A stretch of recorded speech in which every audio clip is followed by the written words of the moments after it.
来，哥们儿 ，WH400刚闭啊 ，AX400到店了，这个位置马上拆箱。老范，开心吗？开心，咱比个耶。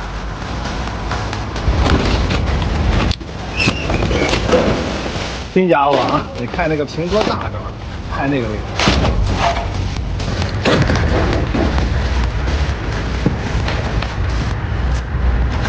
后边这个轮胎啊，挺粗，400哈，这样一个标识。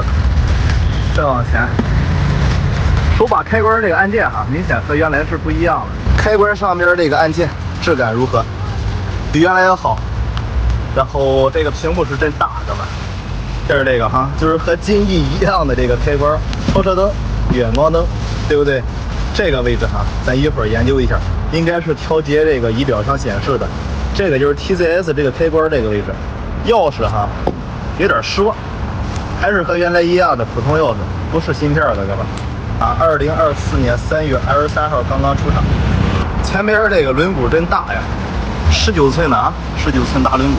这个轮胎的型号是11080-19这个尺寸，前边是用的日清单向双活塞的卡钳对置哈，双盘双碟刹，然后前边这个减震哈，现在升级用的是倒置前叉。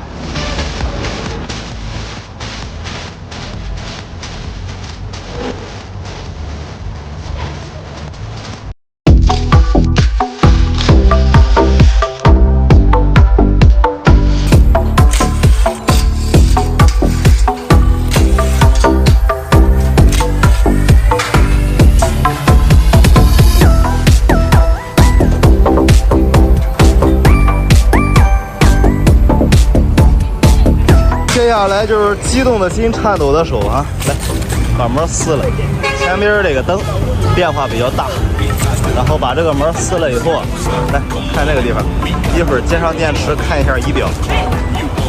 这个前边这个上泵呢，明显是比原来要好一些，明显大好多哈，因为它是双碟刹的。把后边这个扎带拆了。然后咱看一下后边这个尾灯，后边这个尾灯的辨识度哈，相比原来小了很多，就这么一点儿，一共4个灯珠是吧？一共4个灯珠。前边这个扎带哈，咱把这个扎带解开，来继续把膜撕下来。